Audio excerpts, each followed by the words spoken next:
Welcome back to a new video. So this was my workout from Thursday. Worked up on power snatches. I took a weird jump from 85 to 100. Missed 100 the first time. Made it on the second one. And then did the same thing with 105. Missed the first one, made the second.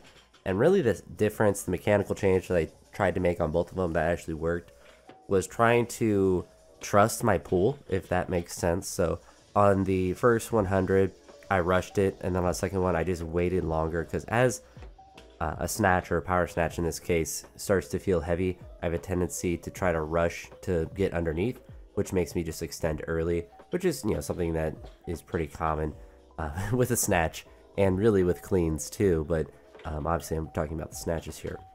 So you see there, just didn't extend long enough, or didn't wait long enough for that extension, because the weight didn't feel bad enough where I should have had to do a full one on the second one. Had the step forward, but obviously caught it significantly higher, pulled it higher, just was more aggressive and trusting of the pull. And you see on the second 105, like the rep didn't even really look that bad. It was just a little bit out in front, but then on the second 105, I was able to catch it really well.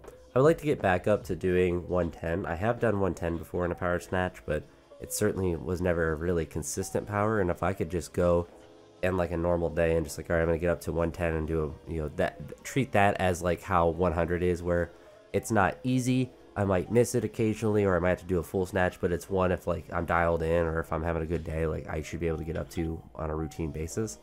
Certainly not there yet, as you see, missing the 100 and the 105 on the first time, but right now it's just trying to make 105 be that consistent. All right, I'm gonna do power snatches today, I'm gonna hit 105 and then be there. But once I did the power snatches, it was still tremendously hot today. So I think that's one thing that influenced my decision to do pressing instead of push presses. And with the idea that I was probably going to have to go to the gym tomorrow, so I knew that I was probably going to do a little bit more at the physical gym, which ended up being the case. Tomorrow's video is going to be quite interesting as far as the floor matting goes. But I'll talk about that in the next video. But that one might be a really long one based on the way that I film things. But it's all there with the overhead press. Got up to 90 for a double. On the second rep, my quads both almost cramped on that 90, which is always a funny thing when that happens, but that's just with how sore my legs were from the previous session with all that extra hack squats and leg extensions I did. Ended the main part of the session with these snatch pulls here, just at 120, so lighter than what I did with the 130 before. I believe I just did 5. Just wanted to do a set, didn't want to do too much, because like I said, I knew I was going to go to the gym the next day and was going to probably do a lot of stuff, which kind of looking at how much work I even did with these moderate exercises today, not that I went necessarily crazy, but it's kind of interesting that I did even more than in the next session. But I ended this workout with some SOTS presses, and as you see, I kept my shoes on and I put a plate underneath my foot, and that's just to get my torso to be even more vertical and just to allow me to get the bar back behind. Because when I do it just from the floor, I can kind of get it into this position right here, but it's more of a fight, and I wanted to just really focus on one, keeping my head up. So when I have to try to get the bar behind my head in a SOTS press, I have to really kind of push my head down to reach back, and I just wanted it to be in a more comfortable position.